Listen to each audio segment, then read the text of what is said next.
شو أهم قرار شجاع اتخذتيه بحياتك وغير حياتك للأفضل؟ قرار الزواج. اني جبت هالقمر لعندي. اني اشتغلت بالاختصاص اللي انا بحبه. الشغل، العمل.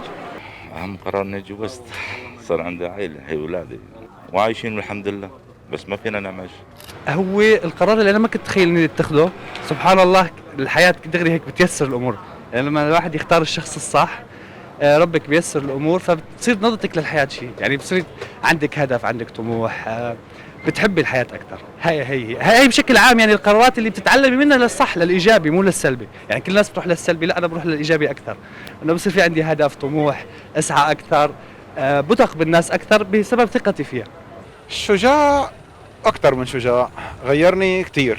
شو هو القرار؟ خدمت جيش تقريبا. غيرك للأفضل؟ إيه طبعا، طبعا للأفضل. بصراحة الزواج خطوة كانت مفصلية بحياتي. يعني انتقلت من الحياة العزوبية، كنت عايش لوحدي بالغربة بالإمارات، فعشت مدة 12 سنة وتعودت أعيش لحالي. فكان قرار الزواج إنه تكوني قاعدة مع حدا بنفس البيت، جاي من كلتشر تانية، بدك تتحمليه على الحلوة وعلى المرة وتتسايري معه وتتعايشي معه. فهو كان قرار كتير صعب، وضليت فترة حتى تكيفت معه، بس أنا هلأ بقمة السعادة. أكثر قرار أخذته بحياتي هو تغيير العمل تبعي من مرحلة لمرحلة، يعني من مهنة لمهنة، فهو اللي غير لي حياتي. اني اشتغلت بالاختصاص اللي انا بحبه.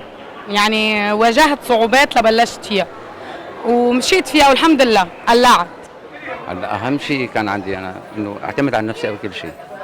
طبعا ما اتكل على الله وابي، يعني لولا ابي واتكل على الله ما وصلنا لهون. نحن وشغلنا وتعبنا وصلنا لهون.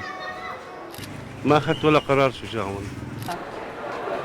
اكثر قرار شجاع اني تزوجت، هذا كان عن جد يعني فارق كثير بحياتي. ايوه والحمد لله رب العالمين، كثير غير بحياتي يعني. اني تقاعدت مبكرا في منتصف الاربعينات. تقاعدت بقرار كان مفاجئ للجميع، للأهل وللأصدقاء، وغير نادم عليه، وبالفعل هو غير حياتي. من بعد أن كنت مقاد بأنظمة معينة، الآن صرت أنا أعمل بالحر، أنا أقيد نفسي، أخذ قراراتي بنفسي. قرار الزواج. ايه والله قرار الزواج حالي، يعني هلا عم نشتري اغراض لانه عروس. اني جبت هالقمر لعندي. الله يخلي لك يا الله يسلمك يا رب. الشغل، العمل كان كتير مفيد وسهل وحلو وغير كل حياتي. طبعا عملت كتير قرارات، بس بحس انه استقريت وفتحت شغلي الخاص. هذا كان قرار منيح، واخترت جوزي. بس هاي قرارات.